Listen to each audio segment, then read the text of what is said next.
Hey you guys, it's MJ from Alta Love. How are you?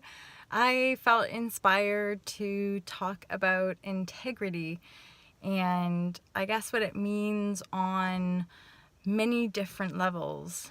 And I guess this refers to this idea of ascension or human evolution or expansion of consciousness, whereby we are more integral beings. So that integrity is working on sort of many different levels simultaneously, and it always has to do with our sense of connectivity to our kind of emotional self, our deeper self, our higher self.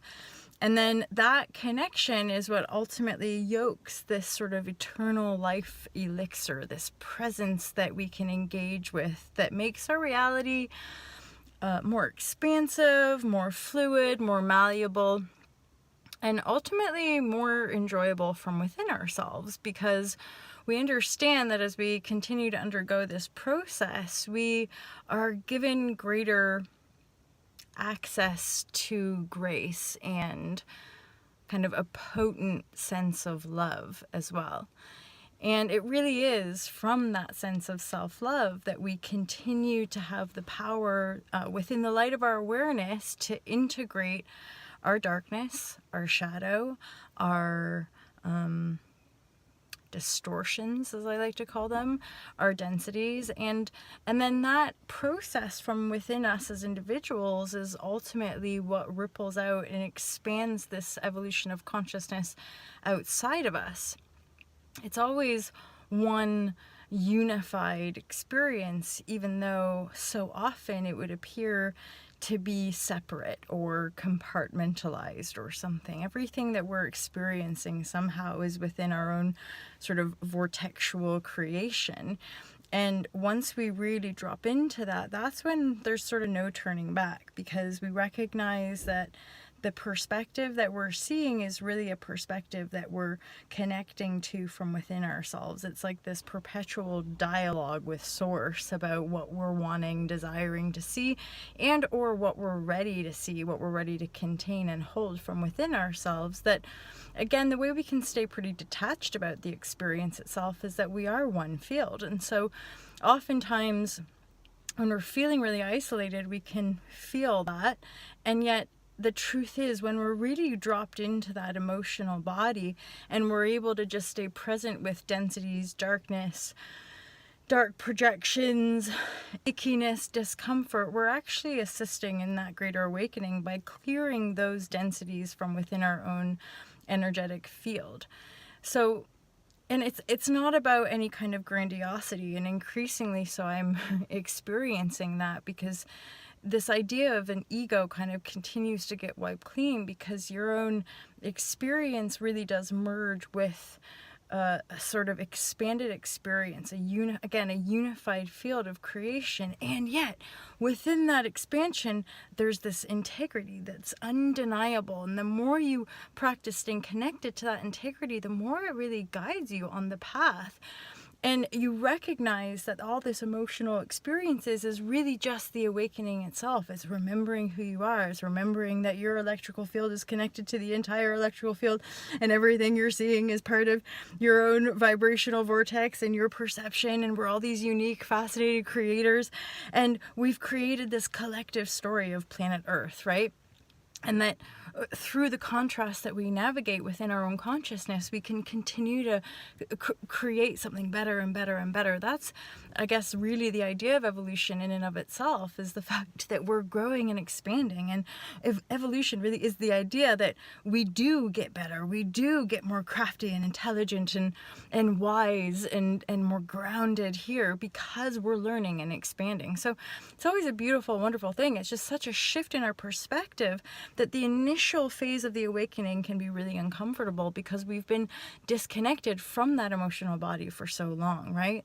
And we have so many blocks and different perceptions and different, or rather kind of beliefs and judgments around that emotional body, and then hence around what we think we're supposed to be out there, the ego, the projection of our humanity, rather than the integrated experience of our own self, which is increasingly, what I'm feeling into is increasingly transparent.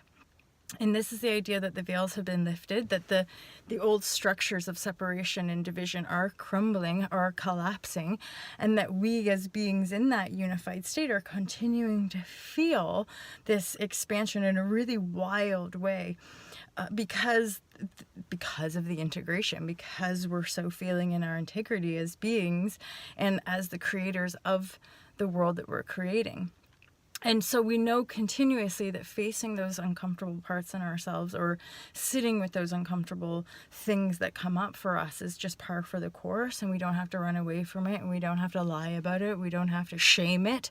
We can just totally see it. And another piece of this is I'm getting that it really is in our vessel. Really, that's why we say embodiment, which to me is a very same process as ascension or atonement, whatever word we want to use. And embodiment is the tangible sensation of our own bodies, is how we're navigating a lot of those unconscious programs and those contracted, fearful control patterns that we've adopted, absorbed, inherited, whatever, and those that it really is in our body that we can access where those walls and blocks and densities are.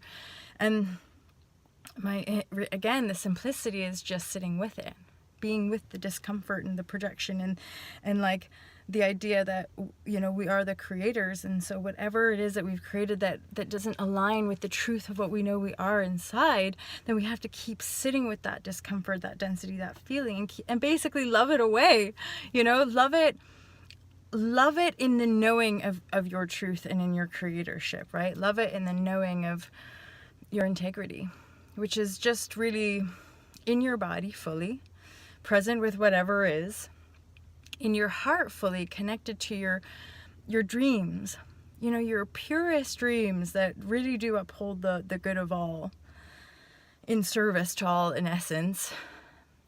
And then the inner vision, right? And then essentially use your reality to keep refining your integrity, to keep drawing inward and inward and inward, to keep that recycling motion of whatever you're choosing to create, because it really is instantaneous. We're always feedbacking off of our external reality, and the more we do, right? Hence why you begin to merge with it, merging intuition, merging with your reality. There's never anything separate from you, right? So you could say that your integrity is healing all the bits that you think are separate. So when we judge, blame, attack, whatever it might be, anything that we claim is outside of us, those are parts we have to integrate within us, which is obviously a big part of the idea of shadow work or like going into the darkness to really navigate consciousness, is that it's the uncomfortable stuff that we don't want to look at. Again, it's our shame, our darkness, our fears, our vanity. That's something that I can really honestly say in this moment of transparency, is like a lot of my journey has been out of vain, like that's not the right expression, out of vanity. It's been about how I feel in my body, how I want to look, how I want to appear, and there's a part of me that thinks that's wrong or bad, but the more I integrate it, the more I realize I think that's just a natural part of the human condition. We deep down desire to be at home in our bodies, to feel safe in our bodies, to show up how we truly, truly desire to show up. That's our integrity, right? And then the more we yoke that integrity, the more we can be in our sovereignty, in unity with other, because we are merged with the external. We know that one is other, and everything is feedbacking to continue to integrate us into our integrity. I hope that was useful to you guys.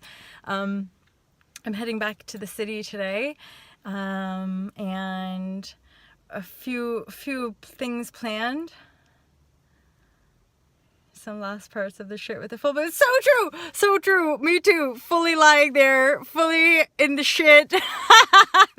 Yeah, me too. Oh my god, this is great reflection. It's like, yeah, I was aware of that. I did some meditation, sage. I did some yoga in the morning, and then lo and behold, like, loads of like lifelong suffering patterns just there. And the first time it was really like so fully aware of it, and like seeing certain acting out of patterns, then holding space for it and really loving it and really honoring the fact that this is shifting now, right? Oh, blessings, right? Like, that is the glory of emotional storms, right? Of really, really clearing that stuff out, because and then at some point it just becomes like a residue. At some point it just becomes like a residue, and we keep moving through and keep seeing the proof of the pudding. Thank you for sharing. I really appreciate that, you know? Thank you.